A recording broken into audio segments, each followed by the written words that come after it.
ఢిల్లీలో ఓట్లు అవుతున్నాయి కదా, పార్టీల నడుమ తగ్గఫర్ నడుస్తుంది. ఎవ్వరు కాలు తగ్గేదేలే అంటుర్రు.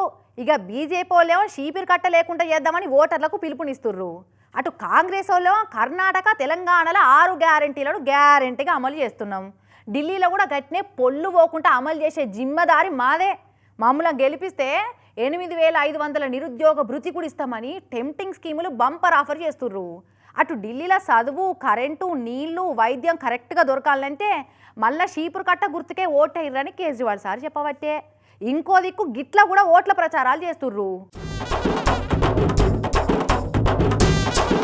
పన్ను కడతలేరని మున్సిపాలిటీలు ఊరి మీద చెత్త అంతా తెచ్చి ఇండ్ల ముంగడ వారబోసినట్టు, బ్యాంకు లోన్ కడతలేరని బ్యాంకోళ్ళు చెత్త తెచ్చి కంపెనీల ముంగడ వారబోసి నిరసన చేసినట్టు, ఇగో ఢిల్లీలో కూడా షీపురుగట్ట పార్టీ కన్వీనర్ కమ్ మాజీ సీఎం కేజ్రీవాల్ సార్ ఇంటి ముంగట ట్రాక్టర్ నిండా చెత్త తెచ్చి కుమ్మరిచ్చింది రాజ్యసభ ఎంపీ స్వాతి మాలివాల్ మేడం. ఢిల్లీ వికాస్పురి కాడున్న చెత్త డంపింగ్ యార్డు కాడికి పోయి ఆడి చెత్తను ట్రాక్టర్లు ఎక్కించుకొని సీదా తెచ్చి మాజీ సీఎం ఇంటి ముంగడ వారబోసింది.